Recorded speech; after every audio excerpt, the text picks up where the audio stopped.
राधे राधे सभी को। तो साथियों, आज की क्लास जो आरपीएससी सेकंड ग्रेड और पीटीआई के लिए रहने वाली है वो बहुत ज़्यादा महत्वपूर्ण है।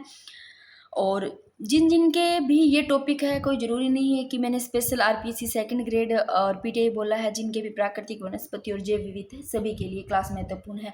पर स्पेशल क्लास में इसलिए लेकर के आई हूँ, आरपीएससी सेकंड ग्रेड और पीटीआई के लिए एग्जाम के दिन भी नहीं बचे और इस टॉपिक से प्रश्न पूछे जाते हैं, इसलिए इसकी स्पेशल क्लास लेकर के आई हूँ।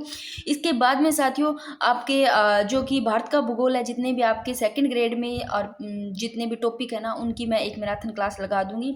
नदियाँ वगैरह सब आ जाएगा, यानी कि क्वेश्चन इस हिसाब से वन लाइनर आपका थ्योरी भी हो जाएगा, प्रश्न भी रहेंगे।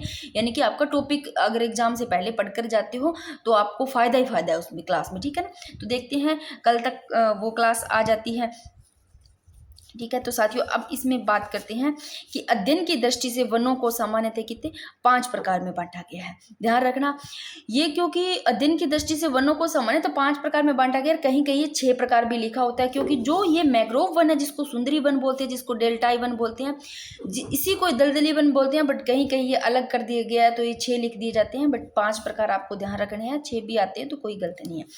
तो साथियों, बात करते हैं जो 5 प्रकार में बांटा गया, ये आपको पहले तो 5 प्रकार ध्यान रखना, फिर इनको बहुत अच्छे से डिटेल से पढ़ना। यहाँ से प्रश्न पूछे जाते हैं, आपको कैसे भी पूछे जाए, विशेषताओं से, चाहे वर्षा से, है ना, कुछ भी पूछा जा सकता है। तो सबसे पहला है उष्ण कटिबंधीय सदाबहार वन। ध्यान रखना, उष्ण कटिबंधीय सदाबहार वेरी वेरी इंपॉर्टेंट, जिसको अर्ध सदाबहार वन भी बोलते हैं। साथियों, इसकी बात करें ना, जो उष्ण कटिबंधीय सदाबहार वन है, तो यहाँ वर्षा ध्यान रखना, मैंने 200 प्लस लगाई है, तो 200 सेंटीमीटर 200 सेमी प्लस आएगा, यानी कि 200 सेंटीमीटर से अधिक होते हैं, अधिक औसत तापमान वर्षा 200 सेंटीमीटर से, तो वो उष्ण कटिबंधीय सदाबहार वन अर्ध शुष्क सदाबहार वन में। फिर मानसूनी वन है सेकंड, जिसको पर्णपाती वन बोलते हैं, जिसको पतझड़। देखो, मानसूनी वन को पर्णपाती पतझड़ वन बोलते हैं। और यहाँ पर जो वर्षा होती है 100 से 200 के बीच में होती है, 100 से 200 सेमी के बीच में। कौन से में? मानसूनी वन है। अब मानसूनी इसलिए मानसून होता है जब पत्ते झड़ने लग जाते हैं, याद रह जाएगा, आपको याद भी रह जाएगा, ठीक है। फिर उष्ण कटिबंधीय शुष्क व कांटेदार वन, यहाँ पर बात करें साथियों, वैसे ही ये कांटेदार वन है, और कांटेदार वाले याद रह जाएगा आपको कि यहाँ पर भाई जो वन भी कांटेदार है, तो वर्षा कहाँ से होगी, तो 70% से कम ही होगी, यानी माइनस लिखा है मैंने, 70% से कम। तो कांटेदार वन वालों में, उष्ण कटिबंधीय शुष्क वाले में, शुष्क है बिल्कुल ही, कांटेदार वन है, तो यहाँ पर वर्षा होगी नहीं, कमी होगी 70% से, याद रह जाएगा।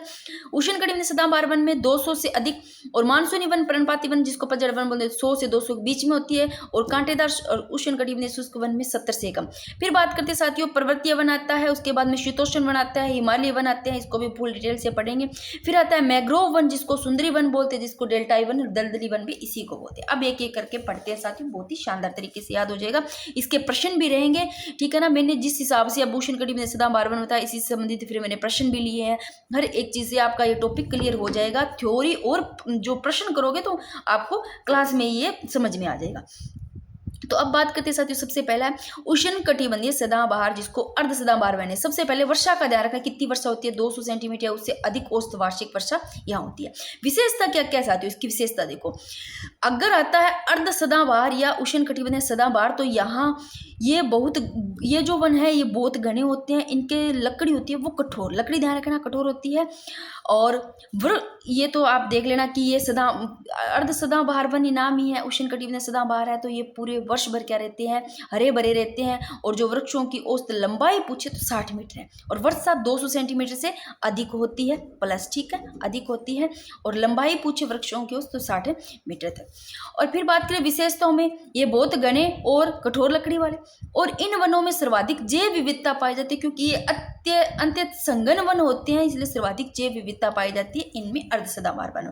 आर्थिक दृष्टि से देखो, वैसे आर्थिक दृष्टि से ये उपयोगी तो कम होते हैं, लेकिन पर्यावरणीय जो पर्यावरण है, जो पारिस्थितिकी, इनके लिए अति महत्वपूर्ण है, अत्यधिक महत्वपूर्ण है, लेकिन आर्थिक दृष्टि से कम उपयोगी है। तो अब आपको यहाँ से प्रश्न पूछे जा सकते हैं विशेषताओं से, मैंने इसे प्रश्न बनाए हैं कि उष्ण कटिबंधीय सदाबहार वन अर्ध सदाबहार वन की विशेषताओं में पूछे कि इनके कठोर लकड़ी वाले वन होते हैं, तो ये सही है अगर ऑप्शन में आता है। तो वनों में जैव विविधता पाई जाती है, क्योंकि अत्यधिक सघन वन होते हैं, ये अगर आता ऑप्शन में तो ये भी सही है। आर्थिक दृष्टि से कम उपयोगी होते हैं, ठीक है। क्षेत्र देखो कहाँ कहाँ आते हैं ये जो अर्ध सदाबहार वन है, पश्चिमी घाट का भाग और पश्चिमी बंगाल, कोरोमंडल तट, उत्तरी पूर्वी राज्यों का अधिकांश भाग, अरुणाचल प्रदेश को छोड़ करके अंडमान निकोबार लक्षद्वीप समूह में आते हैं जो कि अर्ध सदाबहार वन आते हैं, ठीक है ना। इनमें फिर बात करते हैं साथियों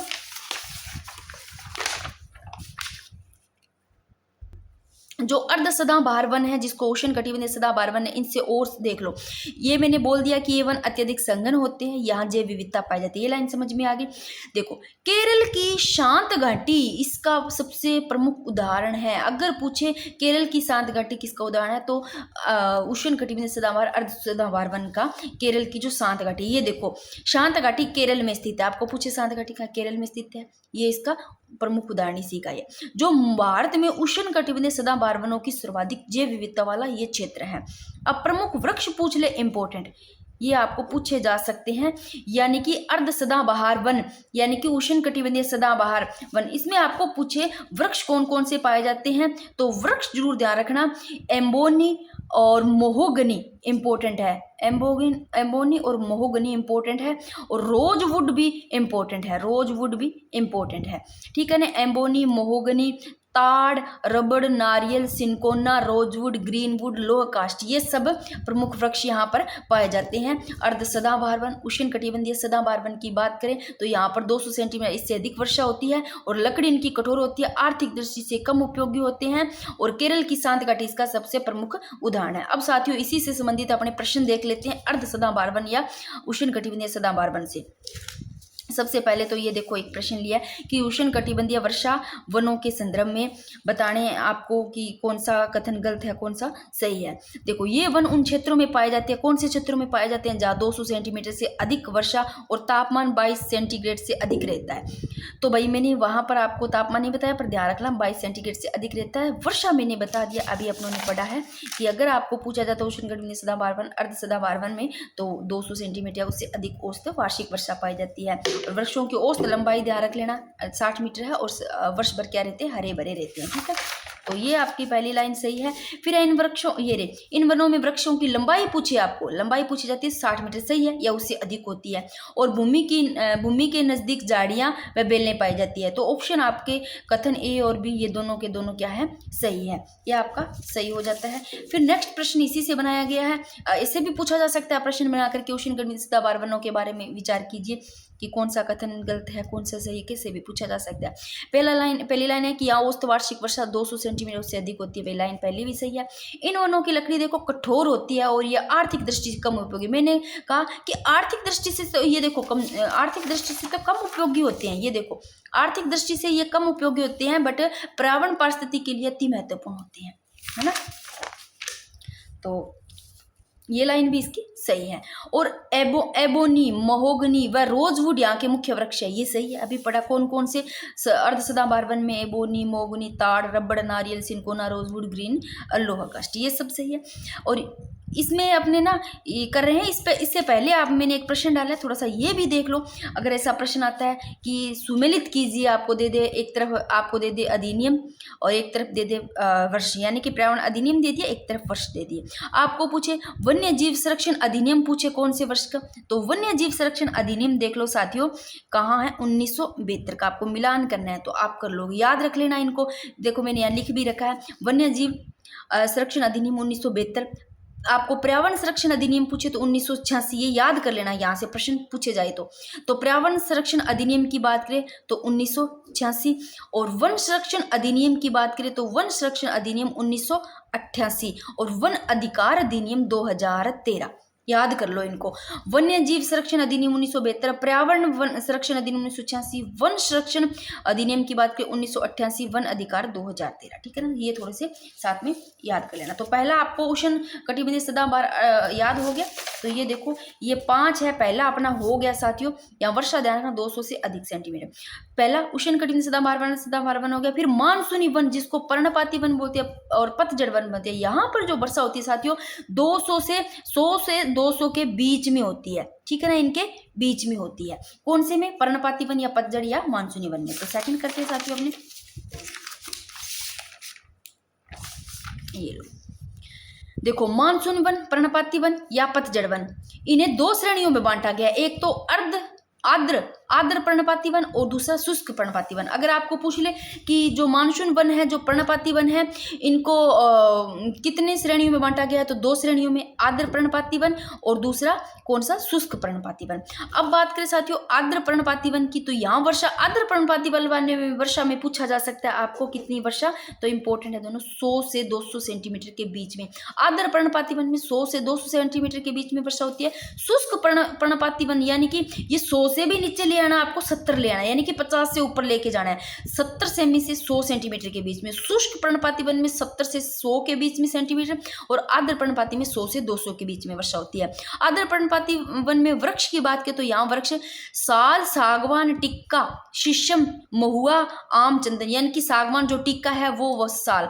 अगर आपको पूछे कि साल और सागवान है सबसे ज्यादा कहाँ पाए जाते हैं, ध्यान रखना साथियों एमपी में पाए जाते हैं। एमपी में साल व सागवान सर्वाधिक पाए जाते हैं, ठीक है। फिर महुआ के वृक्षों से क्या शराब बनाई जाती है, पता है आपको, तो ये ध्यान रखना। पहला मानसून वन पर्णपाती वन पतझड़ 2 श्रेणियों में, अर्ध शुष्क पर्णपाती है आर्द्र पर्णपाती ना, 100 से 200 सेंटीमीटर के बीच में वर्षा, या साल, सागवान, टिक्का जिसको बोलते हैं, शीशम, महुआ, आम, चंदन के वृक्ष पाए जाते हैं और साल, सागवान सबसे ज्यादा एमपी में पाए जाते हैं। फिर है शुष्क पर्णपाती वन, वर्षा यहाँ 70 से 100 सेंटीमीटर के बीच में होती है। यहाँ जो वृक्ष है बेल, बेर, पलास और अमलतास और वुड आते हैं, ठीक है ना। विशेषता की बात करें साथियों तो भारत के सर्वाधिक भूभाग पर सही वन पाए जाते हैं। ये यही है, सही लिख दिया, ठीक है ना। सब भारत के सर्वाधिक भूभाग पर यहाँ पर ही सबसे ज्यादा क्या पाए जाते हैं, वन पाए जाते हैं, यहीं पर यह है। ये उत्तर भारत का मैदान, उच्च भूमि और दक्षिणी का पठार यहाँ पर सबसे ज्यादा। बात के साथियों उपयोग की, देखो मानसूनी वन पर्णपाती के आपको 2 बता दी श्रेणी, आर्द्र पर्णपाती वन और शुष्क पर्णपाती वन। ध्यान रख लोगे यहाँ वर्षा कितनी होती है, 100 से 200 सेंटीमीटर, 70 से 100 सेंटीमीटर शुष्क पर्णपाती में। आर्थिक दृष्टि से बहुत उपयोगी, फर्नीचर, रेलवे और स्लीपर भवन निर्माण, कृषि उपकरण बनाने में ये काम आते हैं। अब साथियों बात करते हैं, ये आपको थोड़े से मैंने अलग लिखे हैं तो ये आप पढ़ ही लेना, यहाँ से कई बार प्रश्न आ जाते हैं, L1 में भी पूछे जाते हैं, ऐसे कोई भरोसा नहीं प्रश्न कहीं से क्या उठा करके, तो ये तो आपको पता ही होते हैं और ये चीजें हर किसी को याद भी होनी चाहिए, ठीक है ना। विश्व पर्यावरण दिवस पूछे तो प्रतिवर्ष 5 जून को मनाया जाता है और विश्व ओजोन दिवस 16 सितंबर को मनाया जाता है। पूछा गया प्रश्न है, ये भी पूछा गया है। वानिकी बार कितनी बार प्रश्न पूछा गया है वानिकी का, तो इम्पोर्टेंट जो लिए मैंने। विश्व वानिकी दिवस 21 मार्च को मनाया जाता है, ठीक है। तो ये बाद में ही करेंगे, थोड़ी सी इनसे पहले अपने पूरे ये तो करें एक बार, ये बीच बीच में मैंने इसे लिख रखी है मोस्ट इंपॉर्टेंट चीज़ों को। तीसरा आता है उष्ण कटिबंधीय कांटेदार वन। भाई अब वैसे भी कांटेदार वन है और कांटेदार वनों में याद रख लोगे आप, कांटेदार है यहाँ की जो वनस्पति होती है वो अमरूदबीत होती है, जो जीरोफाइट बोलते हैं जिनको। कांटेदार होंगे तो वन यहाँ से कैसे प्राप्त होंगे, और कांटेदार वन आपको देखो इधर पूर्व है इधर पश्चिम है, पश्चिम साइड में कांटेदार पाए जाएंगे ना, और वहां पश्चिम में वैसे ही वर्षा नहीं होती है, बारिश कहाँ होती है पश्चिम में, उत्तरी पश्चिमी राजस्थान में कहाँ बारिश होती है, होती ही नहीं है। तो वैसे याद रह जाएगा कि कांटेदार वन की बात की जा रही है तो वर्षा कम है, वो भी 70 सेंटीमीटर से भी क्या है, 70 सेंटीमीटर भी डाउन यानी कि कम कर दिया, 70 सेंटीमीटर से भी कम है, माइनस। फिर क्षेत्र की बात करें तो कौन से क्षेत्र में ये देखो, उत्तर पश्चिमी राजस्थान में इधर वाले एरिया में वैसे भी वर्षा नहीं होती है, गुजरात हो गया, हरियाणा हो गया, पंजाब हो गया, और दक्षिण भारत का जो वृष्टि छाया क्षेत्र यहाँ वर्षा कहाँ होती है, होती नहीं है। तो वृष्टि छाया है, ये दृष्टि बोला गया, वृष्टि छाया क्षेत्र, तो दक्षिण भारत का जो वृष्टि छाया क्षेत्र है वहां पर बारिश नहीं होती, तो 70 सेंटीमीटर से कम वाले में उष्ण कटिबंधीय कांटेदार वन पाए जाते हैं। विशेषताओं की बात के साथियों तो सभी को पता है, इसको अमरूदबीज जीरोफाइट वनस्पति कहते हैं। वाष्पोत्सर्जन कम करने के लिए पत्तियों की जगह कांटे अधिक होते हैं, और कांटे ज्यादा ही होते हैं भाई, वाष्पोत्सर्जन कम करने के लिए पत्तियों की जगह क्या होते हैं, कांटे। और पत्तियां ऊपर से मोमी चिकनी व नीचे से खुरदरी, ऊपर से चिकनी होती है, क्या होती है, ऊपर से चिकनी होती है पत्तियां, ऊपर से मोमी चिकनी होती है, नीचे से खुरदरी होएगी, ऐसे खुरदरी सी होती है ना, जैसे हाथ लगाने से लगता है कुछ मतलब एक तो सॉफ्ट होती है, चिकनी चिकनी होती है बिल्कुल, एक खुरदरी सी होती है ना। पानी की तलाश में जड़ें बहुत गहरी होती हैं, पानी वैसे ही नहीं होता है, तो ठीक है ना। कम 70 सेंटीमीटर से कम वाली वर्षा कांटेदार वन में। अब बात करें साथियों यहाँ वृक्ष की, वृक्ष देखो कौन से वृक्ष है पाए जाते हैं, खेजड़ी। कांटेदार की बात हो तो कैक्टस वैसे याद रह जाएगी, खेजड़ी मिलेगी आपको इधर उत्तर पश्चिमी राजस्थान, बबूल, नागपत्ती होगी, रोहिड़ा होगी, ये आएंगे, ठीक है। उष्ण कटिबंधीय कांटेदार वन में आप खेजड़ी ये वृक्ष देख लो, खेजड़ी, कैक्टस, बबूल, नागपत्ती, रोहिड़ा। फिर बात करें साथियों चौथा आ गया पर्वतीय वन और शंकुधारी वन। कौन सा है? पर्वतीय वन जिसको बोलते हैं शंकुधारी वन बोलते हैं, इसी को ही बोलते हैं। ये वन देखो, पर्वतीय वन जिसको शंकुधारी वन बोलते हैं, ये वन सामान्यतः उन क्षेत्रों में पाए जाते हैं जहाँ हिमालय पर्वत का विस्तार होता है, उन क्षेत्रों में ज्यादा मिलेंगे। जैसे जिसमें जम्मू कश्मीर आ गया, हिमालय पर्वत हो गए, सिक्किम, असम, अरुणाचल प्रदेश, पश्चिमी राजस्थान। यानी कि जैसे जैसे हम ऊपर की ओर बढ़ते हैं, देखो वैसे वैसे हमारा तापमान बदलता रहता है, वैसे वैसे इनमें चेंजिंग रहती है। जैसे देखो, अगर आपको प्रश्न पूछा जाता है कि 1000 मीटर से 2000 मीटर तक की ऊंचाई वाले क्षेत्रों में कौन से वन पाए जाते हैं, 1000 से 2000 मीटर तक की ऊंचाई वाले में, जैसे जैसे ना हम ऊपर की ओर बढ़ते हैं वैसे वैसे हमारा तापमान भी बढ़ता है, वैसे इसमें होता है। तो 1000 मीटर से 2000 मीटर तक की ऊंचाई वाले क्षेत्रों में शीतोष्ण कटिबंधीय वन पाए जाते हैं। तो आर्द्र शीतोष्ण कटिबंधीय वन कहाँ पाए जाते हैं? आर्द्र शीतोष्ण कटिबंधीय वन 1000 से कौन सी ऊंचाई वाले क्षेत्रों में पाए जाते हैं? 1000 से 2000 मीटर।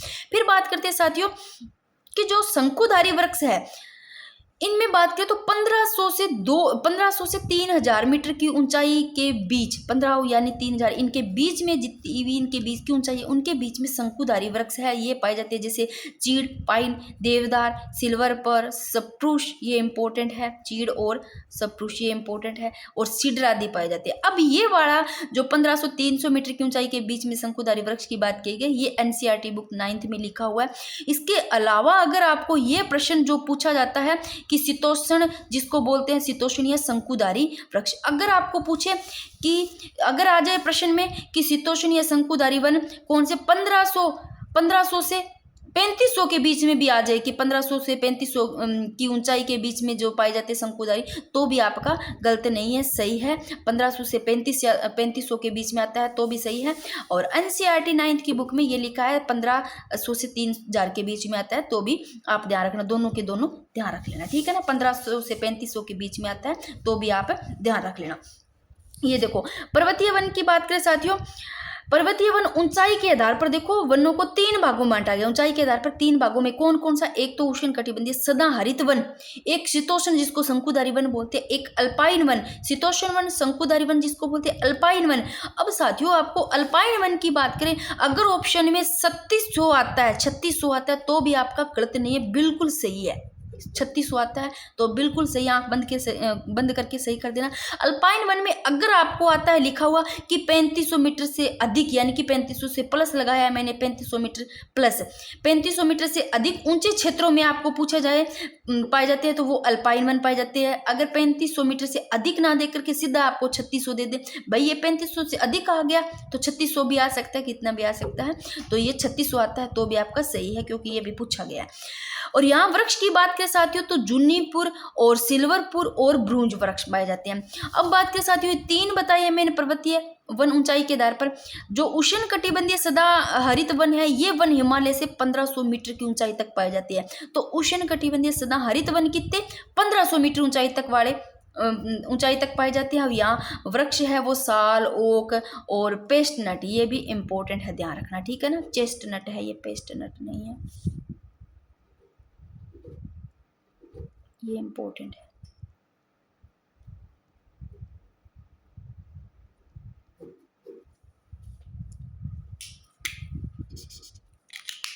तो उष्ण कटिबंधीय सदाबहार वन में चेस्टनट, साल, ओक आ गए। और शीतोष्ण शंकुधारी वन 1500 से 35 आ जाए, चाहे एनसीईआरटी की बुक में 1500 से 3000 लिखा हुआ है। और वृक्ष यहाँ चीड़, देवदार, चिनार, सप्रूस इंपॉर्टेंट है, चीड़ देवदार भी इंपॉर्टेंट है।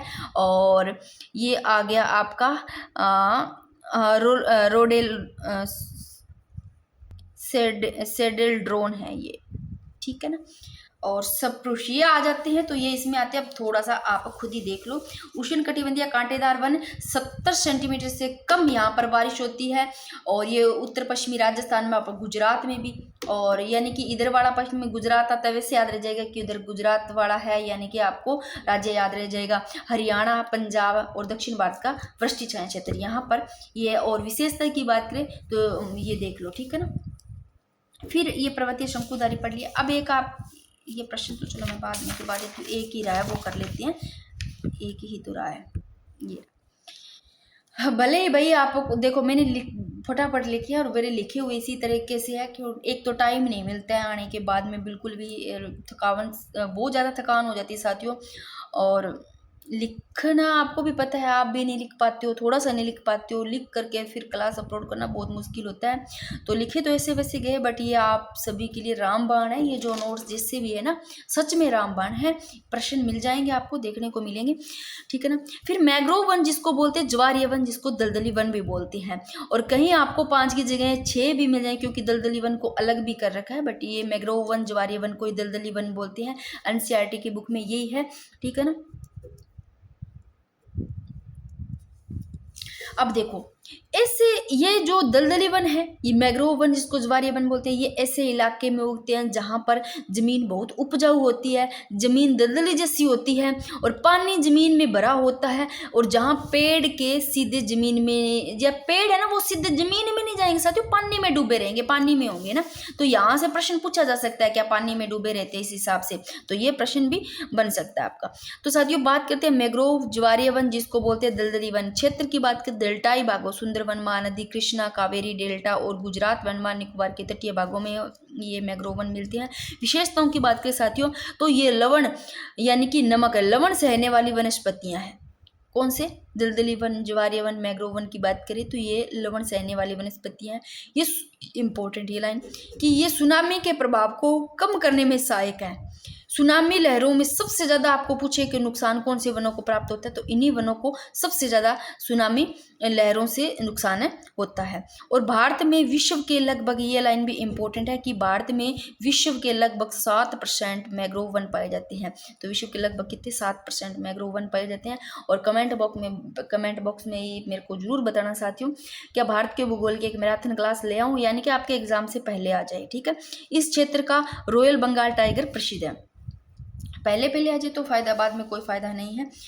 अब साथियों यहाँ से प्रश्न देख, अब थोड़ा सा ये और कर लेते हैं, इसी मैंग्रोव वन से वृक्ष भी देख लो, इम्पोर्टेंट है, जिसमें से सुंदरी और ताड़ इम्पोर्टेंट है, ठीक है।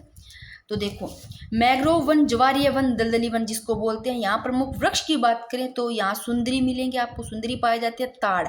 मैंग्रोव वन, ज्वारीय वन, दलदली वनों में सुंदरी और ताड़ वन पाए जाते हैं, इसके साथ में एगार और नारियल की भी बात करें साथियों। घने मैंग्रोव एक वनस्पति की प्रकार है जिसमें पौधों, ये मैंने बिल्कुल सेम टू सेम ये जो लाइन लिखी है ना, यहाँ तक ये एनसीईआरटी की 9th बुक से लिखी है, इतनी तो सेम टू सेम है। बाकी बहुत सारी ये बुक से जहाँ से भी मेरे को चीज़ें मिली इंपॉर्टेंट, वो सब आपका मिक्स है, ठीक है ना।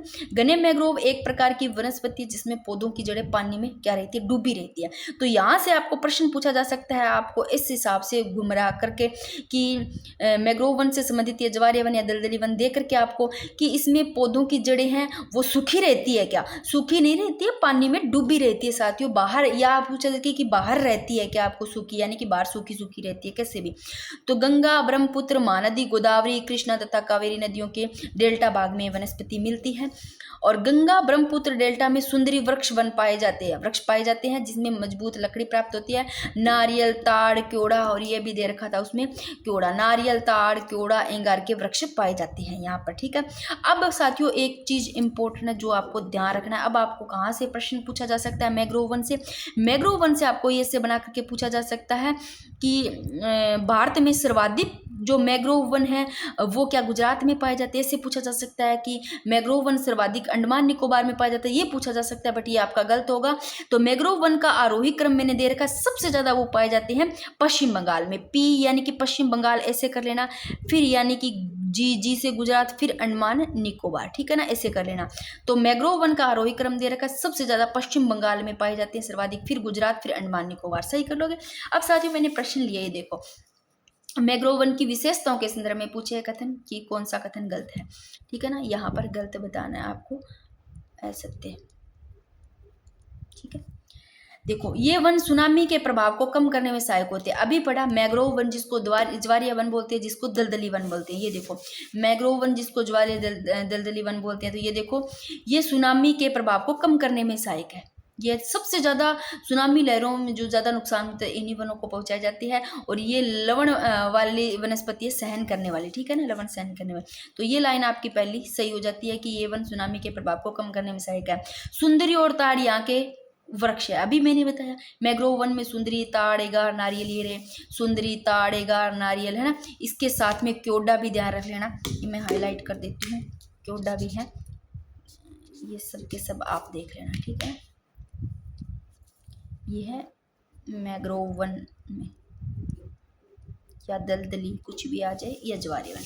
तो ये देखो, ये वन सुनामी के प्रभाव को कम करने में सहायक है। सुंदरी और ताड़ यहाँ के वृक्ष, ये भी लाइन सही है। भारत में सर्वाधिक मैंग्रोव वन अंडमान निकोबार में पाए जाते हैं क्या? अभी बता के हटाई हूँ। तो भाई ये गलत है। क्या भारत में सर्वाधिक मैंग्रोव वन जो ज्वारीय वन है, जो दलदली वन है, क्या अंडमान निकोबार में पाए जाते हैं? ये रहा। सर्वाधिक कहाँ पाए जाते हैं? पश्चिम बंगाल में पाए जाते हैं, फिर गुजरात में, फिर अंडमान निकोबार में। तो सबसे ज्यादा पश्चिम बंगाल में पाए जाते हैं। तो ये साथियों आपकी लाइन होगी गलत। ये नदियों के डेल्टा ज्वारीय क्षेत्रों में विकसित होते हैं, ये भी सही है, ठीक है ना। ये रहा, ये क्षेत्र डेल्टाई भागों, सुंदरबन, महानदी, कृष्णा, कावेरी डेल्टा, गुजरात व अंडमान निकोबार के तटीय भागों में, ठीक है ना, ये विकसित होते हैं। ये आपका हो जाता है। अब प्रश्न देख लेते हैं। कुछ प्रश्न तो मैंने साथ साथ में करवा दिए हैं। प्रश्न करने से पहले एक बार थोड़ा सा ये देख लो कि भारत में आपको पूछे पहली वन नीति कब आई? 1984 में। ये ध्यान रखना, भारत में पहली वन नीति 1984 में आई। स्वतंत्र भारत की वन नीति 1952 में बनी, जिसे 1988 में संशोधित किया गया। मुख्य लक्ष्य की बात करें साथियों तो कुल भूभाग हिस्से पर कितने वन होने अनिवार्य है? 33%। 33% यानी कि 1/3 का 33% आपको याद रख लेना, ठीक है ना। तो ये इंपॉर्टेंट है। स्थानीय लोगों की लकड़ी, चारा और फल फूल की जरूरतों को पूरा करना भी लक्ष्य और पर्यावरण संतुलन, जैव विविधता संरक्षण और मृदा अपरदन को रोकना, और वन रोपण में महिलाओं की भागीदारी सुनिश्चित करना, ये थोड़े से आप इनके लक्ष्य देख रहे हैं, ठीक है। ये थोड़े से ये देख लो। भारत में राष्ट्रीय उद्यान से अगर प्रश्न पूछे जाए कि भारत का पहला राष्ट्रीय उद्यान पूछे तो जिम कार्बेट। तैरता हुआ राष्ट्रीय उद्यान पूछे तो कैबुल लामजाओ, यानी कि तैराऊं जाओ जाओ, ऐसे याद रखना, कैबुल लामजाओ। और भारत का पहला राष्ट्रीय उद्यान जिम कार्बेट, ऐसे याद कर लेना। और कांजीरंगा एक सींग वाले गेंडे के लिए प्रसिद्ध है, ये भी ध्यान रख लेना। अब बात करते साथियों, प्रश्न है कि कथन एक दे रखा है कि 1000 मीटर से 2000 मीटर तक की ऊंचाई वाले क्षेत्रों में आर्द्र शीतोष्ण कटिबंधीय वन पाए जाते हैं। अभी थोड़ी देर पहले आपने क्या पढ़ा था, मेरे को ये बताओ साथियों। नेक्स्ट प्रश्न है कि आर्द्र शीतोष्ण कटिबंधीय वनों के मुख्य वृक्ष चौड़ी पत्ती ओक तथा चेस्टन है, यानी कि चौड़ी पत्ती वाले तथा चेस्टन है। तो ये प्रश्न या तो आप खुद बताओ मेरे को, नहीं तो आप देख लो, एक बार मैं आपको समझा भी दूँ। अभी थोड़ी देर पढ़ा आप लोगों ने। फिर देखो, 1500 से 3000 मीटर की ऊंचाई के बीच अल्पाइन वनस्पति। मैंने कहा था जब भी अल्पाइन वन आता है, चाहे आपको 3500 से प्लस दे, ठीक है ना, 3500 से अधिक या आ जाए, फिर 3600 भी ऑप्शन में आ जाता तो भी सही है। तो अल्पाइन वनस्पति पाई जाती है क्या? 1500 से 3000 मीटर की पाई जाती है। 1500 3000 की मैंने कौन सी बताई थी? तो आपका ये ऑप्शन साथियों गलत हो जाता है। तो देखो, 1000 से 2000 मीटर तक की ऊंचाई वाले क्षेत्रों में आर्द्र शीतोष्ण कटिबंधीय वन पाए जाते हैं, ये आपकी लाइन सही है। फिर आर्द्र शीतोष्ण कटिबंधीय वनों के मुख्य वृक्ष चौड़ी पत्ती वाले ओक तथा चेस्टनट है, ये भी आपकी लाइन सही है। तो ये आपका हो जाता है गलत। अब आपने ये देख लेते हैं प्रश्न को, अभी थोड़ी देर पहले देखा था। ये लो, अपनों ने पढ़ा था पर्वतीय वन जिसको शंकुधारी वन बोलते हैं। ये देखो, ये लो, 1000 मीटर से 2000 मीटर तक की ऊंचाई वाले क्षेत्रों में क्या पाए जाते हैं? आर्द्र शीतोष्ण कटिबंधीय वन पाए जाते हैं। ये पढ़ा 1000 से 2000 मीटर तक की ऊंचाई वाले में, ठीक है। एनसीईआरटी की बुक में सेम लाइन लिखी हुई है। फिर देखो, जो बात करें साथियों, यहाँ पर शंकुधारी वृक्ष की बात की जा रही है जिसको शीतोष्ण वन बोलते हैं। ये रहा शीतोष्ण वन शंकुधारी। चाहे आपका 1500 से 3000 दे दे, चाहे आपका 1500 से 35,000, तो भी सही है, ठीक है ना। ये यानी कि 1500 से 3000 मीटर के मीटर ऊंची के बीच में जो पाए जाते हैं, या फिर ऊंचाई के बीच में, या फिर 1500 से 3000 के ऊंचाई के बीच में पाए जाते हैं, वो शंकुधारी। अल्पाइन वन का वहां गलत हो गया था। अल्पाइन वन का चाहे तो आपको 3600 दे दे, चाहे 3500 से अधिक कुछ भी आ जाए ऑप्शन में, तो सही है आपका। तो ये क्वेश्चन ये आपका हो गया गलत, ठीक है ना। अल्पाइन वन का पूछा जाता है तो साथियों रट लो, 3500 से अधिक पूछा उसमें ऑप्शन में हो, चाहे 3600 भी आ जाए, तो आपका सही है। तो ये ऑप्शन हो गया गलत। फिर बात करते हैं मैंग्रोव वनस्पति के सामने सत्य कथन चुनिए। भारत में विश्व के कुल मैंग्रोव वनों का लगभग 7% भाग पाया जाता है। थोड़ी देर पढ़ा आप लोगों ने, पाया जाता है 7%, सही। मैंने कहा इंपॉर्टेंट लाइन, भारत में विश्व के कुल मैंग्रोव वनों का लगभग 7% पाया जाता है। मैंग्रोव वनस्पति में पौधों की जड़ें हमेशा पानी से बाहर सूखी रहती है। भाई भी मैंने बताया था, ऑप्शन में कुछ भी दिया जा सकता है कि मैंग्रोव वनस्पति में पौधों की जड़ें हमेशा पानी से बाहर सूखी रहती है। पानी में बाहर थोड़ी सूखी रहती है, पानी के अंदर रहती है, ठीक है ना। तो ये आपका ऑप्शन हो गया गलत। गंगा ब्रह्मपुत्र डेल्टा में सुंदरी वन की प्रधानता के कारण से सुंदर वन के नाम से भी जाना जाता है। तो ये अभी मैंग्रोव वन को पढ़ लेते हैं। ये रहा, मैंने क्या बताया था। एक तो देखो डेल्टाई भागों में ये है, यहाँ पर भागों में ये है, ध्यान रखना, यहाँ विकसित होती है। फिर देखो मैंने बताया था कि मैंग्रोव वन एक प्रकार की वनस्पति जिसमें पौधों की जड़ें पानी में डूबी रहती है, ना कि सूखी रहती है, ठीक है ना। ऑप्शन में वो हो गया था गलत, ये रहा। भारत में विश्व के लगभग कितने 7% मैंग्रोव वन पाए जाते हैं, ये भी उसमें ऑप्शन में था। तो ये आप देख लो इसको अच्छे से, मैंग्रोव वनस्पति, मैंग्रोव वन, ज्वारीय वन, दलदली वन, यहाँ देख लो। नेक्स्ट प्रश्न है साथियों, कुछ तो ना सच में कईयों का तो मेरे को ऐसे रहता है कि कई जैसे कि क्लास का वेट करते हैं, इंतज़ार करते हैं, और क्लास जैसे ही देखते हैं ना, देखते ही क्लास को वैसे ही टच करते हैं, चाहे वो लाइक करते हैं। तो मेरे को ऐसे लगता है भी हाँ आपको क्लास पसंद आ रही है, आपको इंतज़ार रहता है। लाइक से ये नहीं होता कि मेरे को कुछ लाइक से हो जाएगा कि हाँ मैंने जंग जीत लिया लाइक से, पर मेरे को थोड़ा हौसला रहता है कि हाँ इतने को पसंद आ रही है। मैं कभी नहीं बोलती हूँ लाइक का, पर तो मेरे को भी अच्छा लगता है ये चीज़ें, ठीक है। तो कंटीले वन की बात करें साथियों, कंटीले वन कई कई रहते हैं, आज जैसे ही क्लास आई उनका कमेंट आ जाता है क्लास देखते ही, यार मेरे को लगता है भी हाँ ये सबसे ज़्यादा वेट कर रहे हैं क्लास का, आते ही वो लाइक ठोकते हैं क्योंकि उनको सबसे ज़्यादा वेट रहता है क्लास का। और बाकी तो कई तो ऐसे कमेंट करते हैं मैम ये क्लास ले आओ, ये ले, उनको लेना देना कुछ नहीं होता है, बस ना पढ़ना होता है, क्लास भी शायद नहीं देखती होंगे वो।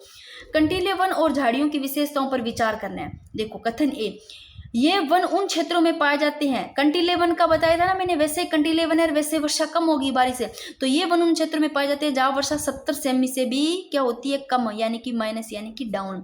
ये लाइन वही से इसकी सही है। फिर इन वृक्षों की पत्तियां अक्सर छोटी, कंटीली और मोम जैसी सतह वाली होती है, ये भी सही है। इन वृक्षों की पत्तियां ना वो अक्सर छोटी, कंटीली और मोम जैसी सतह वाली होती है। कंटीले वन की बात कर रहे हैं, इनकी झाड़ियों की विशेषताओं की। तथा वाष्पीकरण कम हो, ये भी इनका सही है। तीसरा है कथन सी कि इन वनों में वृक्ष बिखरे होते हैं और जल की तलाश में इनकी जड़ें लंबी होती है। तीनों के तीनों ऑप्शन इनके सही है। ये साथियों अपना यूट्यूब चैनल है गोदारा करनी क्लासेस ऑफिशियल जो चैनल है, बाकी बहुत सारी जगह अपनी क्लास अपलोड करके और वहाँ पर जो क्लासेज डालते हैं जिनको मर्ज करके फिर काफ़ी कमेंट आते हैं कि मैम आपका यूट्यूब चैनल का, वो अपना नहीं है साथियों, यही है एक अपना ये चैनल एक गोदारा मैम से है। तो ये आपका टॉपिक हो गया है साथियों, यानी कि अध्ययन की दृष्टि से वनों को सामान्यतः 5 भागों में बांटा गया, ये देख लो आप, ठीक है। और ये अपना सबका सब हो गया। आप बता देना मेरे को, इंडिया ज्योग्राफी की क्लास मैराथन लगा दूं क्या?